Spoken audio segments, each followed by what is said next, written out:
Welcome to The Explainer. Today, we're unpacking a viral clash that has literally set the internet on fire.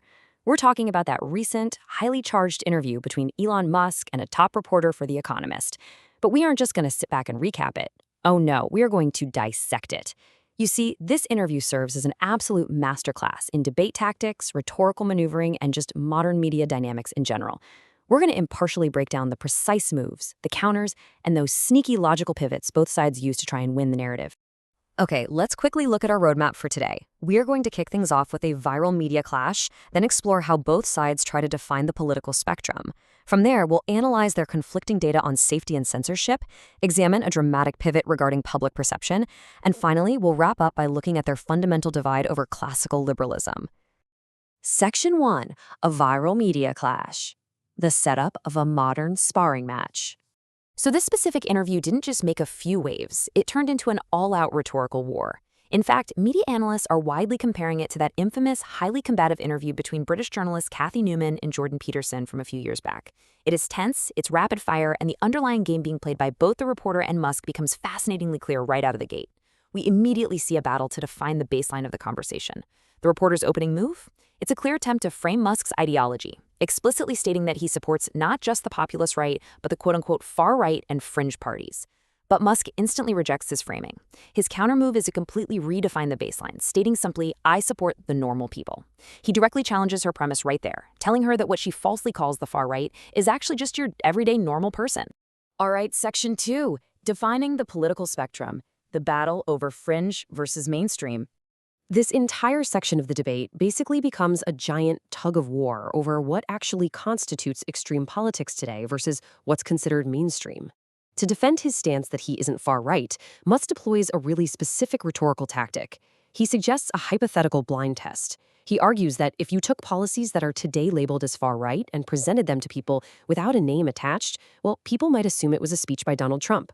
But, Musk argues, if you actually look back 10 or 15 years, you would find those exact same policy points in a speech by Barack Obama or Hillary Clinton. So he's using historical context to argue that his views haven't suddenly moved to the fringe, rather the political center itself has drastically shifted away from him. To anchor this argument, Musk grounds his viewpoint in three very specific, tangible policies: secure borders, safe cities, and sensible government spending. He then completely puts the ball back in the reporter's court. He directly challenges her to identify which of these three foundational claims actually qualifies as a far-right or fringe position. He uses these pillars to basically admonish the media for what he calls an absurd and false characterization of his beliefs. Section 3. Debating safety and censorship. The clash of conflicting metrics. If that previous round was all about definitions, well, this round is the data war. The conversation makes a really sharp pivot here, moving away from labels and straight into conflicting metrics across the UK, Europe, and the United States. And this is a classic deflection tactic utilized by both sides. First, the reporter points to the United States, arguing it's much more dangerous, citing higher per capita murder rates, and directly linking that to the prevalence of guns. But Musk counters this by pointing across the Atlantic. He brings up the dynamics of two-tier policing in the UK and asserts there are unique, out-of-control problems arising there, like rape gangs. We literally see both individuals using contrasting regional data to deflect the other's criticisms. When Musk claims the U.S. fails to incarcerate violent offenders, the reporter points to U.S. gun control. When the reporter criticizes U.S. safety, Musk points right back to UK policing failures. Now, check out this highly surprising countermove from Musk regarding the gun debate. When pressed on U.S. gun violence, rather than debating the gun statistics directly, he attempts to completely recontextualize the reporter's metric. He introduces a totally different data point, claiming that more people die in Europe from heat waves than die from gun violence in America.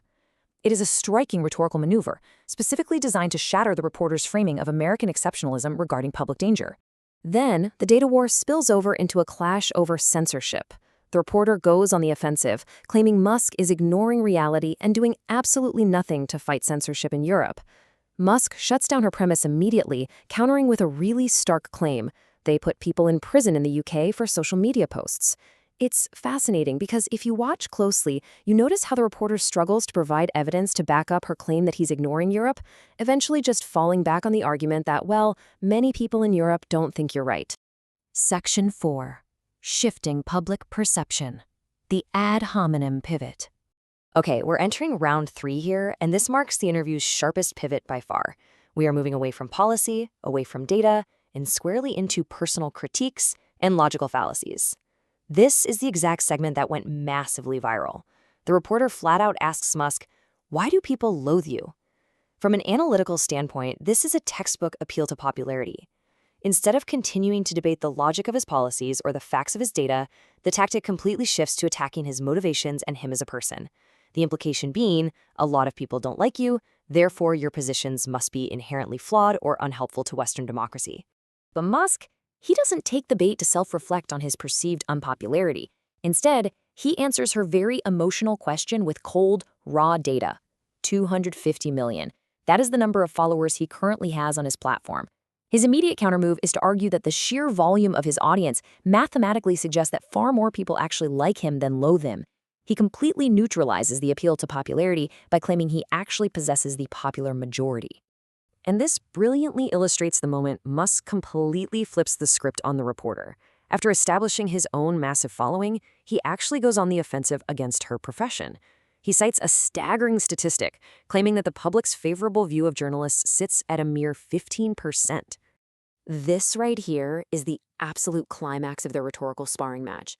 The reporter's attack, "People loathe you," is forcefully and directly redirected right back at legacy media.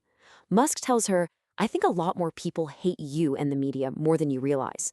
He turns her ad hominem attack entirely around, pointing out the irony of a deeply unpopular institution lecturing him about being disliked.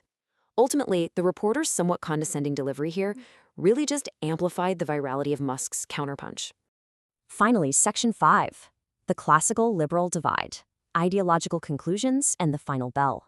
So the final bell of this debate rings on a deeply philosophical note, attempting to nail down the true definition of a classical liberal in the modern age. The reporter states that she and the Economist stand for traditional classical liberal values, worrying about concentrations of power and believing in the dignity and freedom of the individual, really echoing philosophers like John Stuart Mill. She tells Musk she long thought he was a classical liberal too, but questions if he still actually aligns with those values based on the content he posts on his social media feed. And this is where the crucial philosophical divide is really exposed. The reporter immediately places modern caveats on this classic philosophy. She says, sure, she supports individual freedom, but not to own firearms and not when it comes to absolute freedom of speech. Musk, on the other hand, ignores her caveats entirely and just returns to his foundation. He reiterates those same 3 pillars: safe cities, secure borders, sensible spending, and concludes that absolutely nothing in his feed or his beliefs makes him right-wing in the least. They fundamentally disagree on where the boundaries of individual freedom actually lie today.